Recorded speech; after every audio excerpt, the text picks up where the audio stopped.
आप सभी को मेरी नमस्ते। मैं आपके साथ संध्या। हमने अपने पिछले प्रोग्राम में आपको बताया था कि ईश्वर का सिद्धांत और उसकी कार्यशैली बाइबल के भरोसे नहीं है। भले ही पादरियों ने ईसाइयों को बाइबल के अनुसार बताया हो कि ईसाइयों में पुनर्जन्म नहीं होता, लेकिन पिछले वीडियो में हमने यूरोप के कई उदाहरण दिए थे जो यूरोप के शोधकर्ताओं ने खोज निकाले थे और वेद के सिद्धांत को सत्य साबित किया था। चलिए इसी कड़ी में देखते हैं पुनर्जन्म के कुछ और दिलचस्प किस्से। दोस्तों, जेनी नाम की एक ब्रिटिश महिला के पुनर्जन्म का किस्सा दुनिया भर के अखबारों में प्रकाशित हुआ था। यह अजीब किस्सा उस समय का है जब जेनी मात्र 8 साल की थी। अचानक जेनी ने यह कहना आरंभ कर दिया कि वह इंग्लैंड की रहने वाली नहीं है। यह उसके लिए अलग देश है। न उसका नाम जेनी है। अगर उसे कोई जेनी कहकर पुकारता तो वह गुस्सा हो जाती। वह अपनी कहीं अधिक बड़ी आयु की महिलाओं की तरह बात करती और बताती कि उसका नाम मैरी और उसका घर आयरलैंड में है। यही नहीं, जेनी के माता पिता उस समय बड़े परेशान हो गए थे जब एक दिन जेनी ने बताया कि उसके 6 बच्चे भी हैं और 7वें बच्चे के जन्म के दौरान उसकी मौत हो गई थी। अक्सर ये कहानी बताकर जेनी जोर जोर से रोने लगती थी कि उसके बच्चे अभी भी बहुत छोटे थे जिन्हें उसने असहाय छोड़ दिया है। जेनी के माता पिता से लेकर उसके दोस्त और पड़ोसी जेनी को पागल और मंदबुद्धि लड़की समझने लगे। अक्सर उसकी आयु के बच्चे उससे दूर भागते या किनारा कर जाते। जेनी के माता पिता जेनी को लेकर चर्च गए। उन्होंने पादरियों से झाड़ फूंक कराई। अंत में उन्होंने भी पुनर्जन्म के सिद्धांत को नकार कर जेनी को पागल घोषित कर दिया। जेनी की इस बीमारी की कहानी एक दिन बीबीसी को मिली। बीबीसी ने इसे विभिन्न मीडिया माध्यमों में प्रकाशित कर दिया। वही हुआ, जेनी की कहानी छपी और अगले दिन लोग इसे भूल गए। पर कुछ दिन बाद लोगों के लिए आश्चर्य का दिन था कि जिस बच्ची को वह लोग पागल समझते थे वह एक बड़ा चमत्कार था। असल में बीबीसी में प्रकाशित यह कहानी जब आयरलैंड के एक छोटे से गांव मल्हार्ड में अखबार के माध्यम से पहुंची तो कुछ दिन बाद एक किसान बीबीसी के दफ्तर पहुंचा।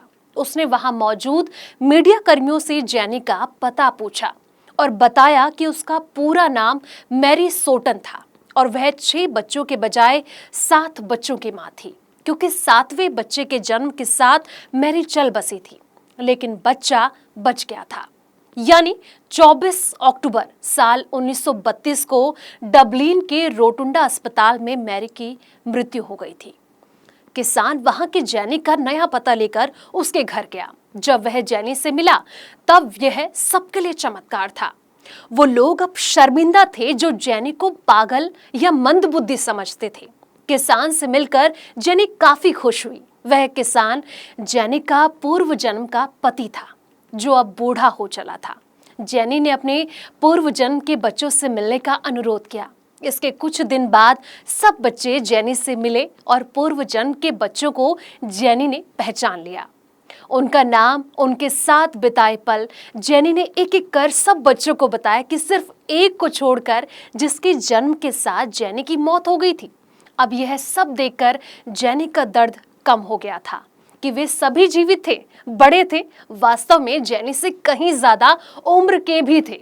यही नहीं, ऐसे ही पुनर्जन्म की एक अद्भुत घटना शिकागो की है जो हमें जीवन के बारे में सोचने के लिए मजबूर कर देती है कि वास्तव में ईश्वर है और वह हर पल हमारे जीवन पर नजर बनाए रखता है। ये कहानी ल्यूक रुहिलमैन नाम के एक बच्चे की है जिसने छोटी उम्र में ही पान नाम की एक महिला के बारे में बात करना शुरू किया तो उसकी मां एरिका ने समझा कि यह सिर्फ एक काल्पनिक दोस्त होगा, यानी कि परिवार द्वारा घटना जो बच्चों की बातों को सामान्य रूप से लिया।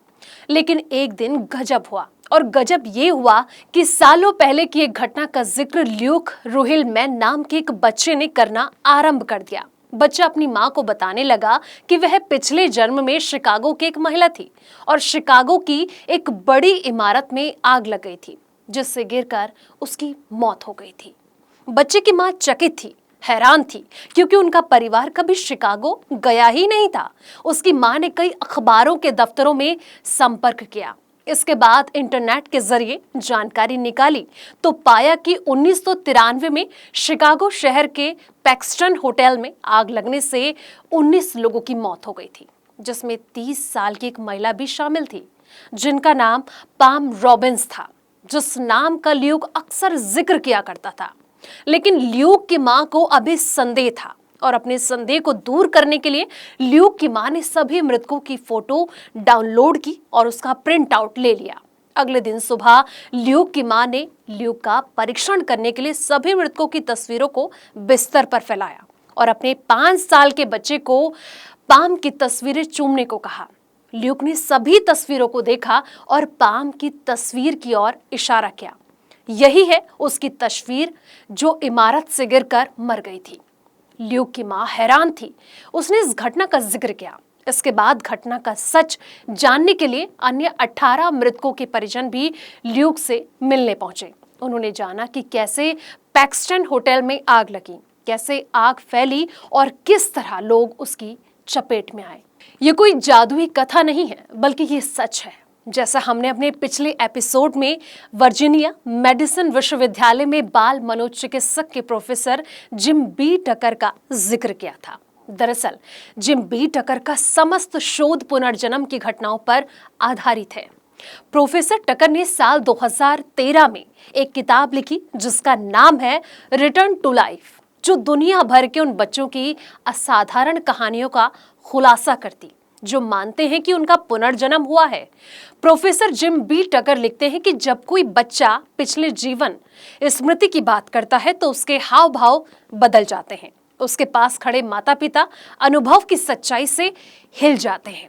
यह एक ऐसा सत्य है जो काफी शक्तिशाली है क्योंकि इसकी गहराई में उलझी हुई मान्यताएं होती हैं। यहाँ तक कि इसके बारे में पढ़ने वालों को भी बच्चे की पिछली जीवन स्मृति की रिपोर्ट परमात्मा के नियमों को समझने के लिए नई समझ की ओर ले जा सकती है। यह बच्चे की ऐसी अवस्था होती है जब एक और उसके वास्तविक जीवन उसके माता पिता होते हैं, जबकि उसकी दूसरी और उसकी पिछली जीवन स्मृति काल होता है। यानी बिल्कुल ऐसा जो एक समय किसी इंसान के सामने 2 टीवी चल रहे हों और उन दोनों में अलग अलग कार्यक्रम। यह अवस्था बच्चों के लिए बेहद कठिनाई भरी होती है। हालांकि बाल मनोचिकित्सक मानते हैं कि उम्र के साथ बच्चों की स्मृति से उसका पिछला जन्म धीरे धीरे धुंधला हो जाता है और वह वर्तमान जीवन जीने लगता है। पुनर्जन्म के इस एपिसोड में आज इतना ही। आगे फिर मिलेंगे एक नए एपिसोड में एक नई कहानी के साथ। तब तक के लिए मुझे दीजिए इजाजत। लेकिन जाते जाते वीडियो को शेयर और चैनल को सब्सक्राइब करना बिल्कुल भी ना भूलें। नमस्ते।